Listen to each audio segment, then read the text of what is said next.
ఇక్కడుండే అందరికీ హామీ ఇస్తున్నా, పార్టీని బలపరిచారు, పార్టీని సమర్థించారు, పార్టీని మోశారు. మీ రుణం రాబోయే 5 సంవత్సరాల్లో నేను తీసుకుంటానని మీ అందరికీ హామీ ఇస్తున్నా. 50 సంవత్సరాలు వయసు వచ్చిన బీసీలకి 4,000 రూపాయలు పింఛనిచ్చే బాధ్యత నాది. ఇప్పుడుండే పింఛన్లు కూడా అందరికీ 4,000 ఇస్తా. పింఛన్ ఎవరిచ్చారు తమ్ముళ్ళు అని మిమ్మల్ని అడుగుతున్నా. 200 రూపాయలు 2,000 చేసింది ఎవరు? ఎవరు చేశారు? మొట్టమొదటిసారిగా 35 రూపాయలు పెన్షన్ ప్రారంభించింది ఎవరు? నందమూరి తారక రామారావు గారు. స్వర్గంలో ఉన్నాడు ఆయన. ఆయన ఒకసారి తలుచుకోవడం మన బాధ్యత అని మీ అందరికీ తెలియజేస్తున్నా. ఇంకొక విషయం చెప్తున్నాను, అందరి పింఛన్లు మొదటి తారీఖునే వాళ్ళ ఇంటి దగ్గర ఎలాంటి ఆంక్షలు లేకుండా 4,000 రూపాయలు ఇచ్చే బాధ్యత మాదని మీ అందరికీ హామీ ఇస్తున్నా. ఇప్పుడు ఎన్నికల కమిషను ఆన్లైన్ లో ఇమ్మన్నారు, కానీ ఒకటే నేను వాళ్ళు కూడా కోరుతున్నా, ఈ రోజు మీరు ఎన్నికల కమిషను కొంతమంది ఓటే లేకపోతే అలాంటి వారికి ఇంటి దగ్గరికే పంపించి పోలింగ్ బూత్ పెట్టుకొని ఓటేయించుకుంటున్నారు.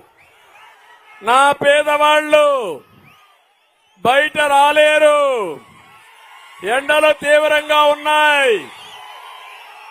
అలాంటి వారికి బ్యాంకులో వేయకుండా వాలంటీర్లు కాకపోతే వేరే వాళ్ళ పెట్టి వాళ్ళ ఇంటి దగ్గరే పింఛన్లు ఇవ్వాల్సిందిగా ఎమ్మెల్యేలో డిమాండ్ చేస్తున్నా. వైఎస్ఆర్ కాంగ్రెస్ నాయకులు శవ రాజకీయాలు చేయొద్దండి. మేమెప్పుడు పేదవాళ్ల పక్షానే ఉంటాం. మీరెప్పుడు శవ రాజకీయాలు చేయడంలో శ్రద్ధ ఉంటుంది తప్ప నిజమైన సేవ అందించడం లేదని చెప్పి కూడా నేను మీకు తెలియజేస్తున్నా. అందుకని మీరందరూ కూడా చెప్పాలి, మన పార్టీ కూడా చెప్తాం, ఇంటి దగ్గరనే ఇవ్వాలని చెప్తాం, ఇచ్చే విధంగా కూడా ప్రయత్నం చేస్తామని మీ అందరికీ హామీ ఇస్తున్నా.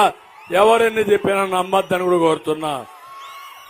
భవిష్యత్ 5 ఏళ్లలో వెనుకబడిన వర్గాలకి 1,50,000 కోట్ల రూపాయలతో సబ్ ప్లాన్ తీసుకొస్తా.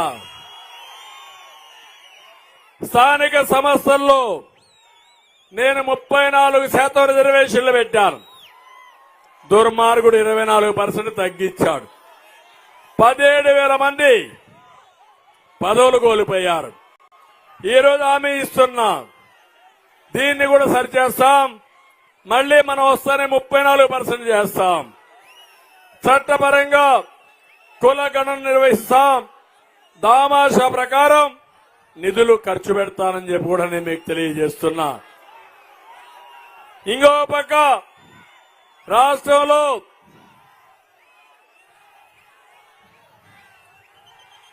బీసీలకు చాలా అన్యాయం జరిగింది. కులాల పేరుతో వాళ్ళని ఇబ్బంది పెట్టారు. మీకెప్పటి నుంచో కోరుకుంది, కురబల్ని ఎస్సీలుగా చేర్చాలని, బోయల్ని ఎస్టీలుగా చేర్చాలని, పక్క రాష్ట్రంలో ఉన్నారని మీ కోరిక. తప్పకుండా తెలుగుదేశం పార్టీ ఎప్పుడో చెప్పాం విధానం, మళ్ళా దానికి కట్టుబడి ఉంటాను, ప్రయత్నం చేస్తాను, సాధించే వరకు వదిలిపెట్టకుండా ముందుకు పోతానని మీ అందరికీ హామీ ఇస్తున్నా. అదే సమయంలో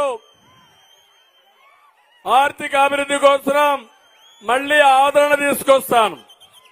5,000 కోట్ల రూపాయలు ఖర్చు పెట్టి ఆధునిక పనిముట్లు ఇప్పించి మీ ఉపాధిని అభివృద్ధి చేస్తా, మీ ఆదాయాన్ని పెంచుతా, మీ రుణం తీర్చుకుంటా.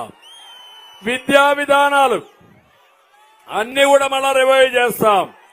విదేశ విద్య, స్టడీ సర్కిల్, విద్యోన్నత పథకాలు పునఃప్రారంభిస్తాం. చంద్రన్న బీమా పెట్టి 10 లక్షల రూపాయలు మా వెనుకబడిన వర్గాలకి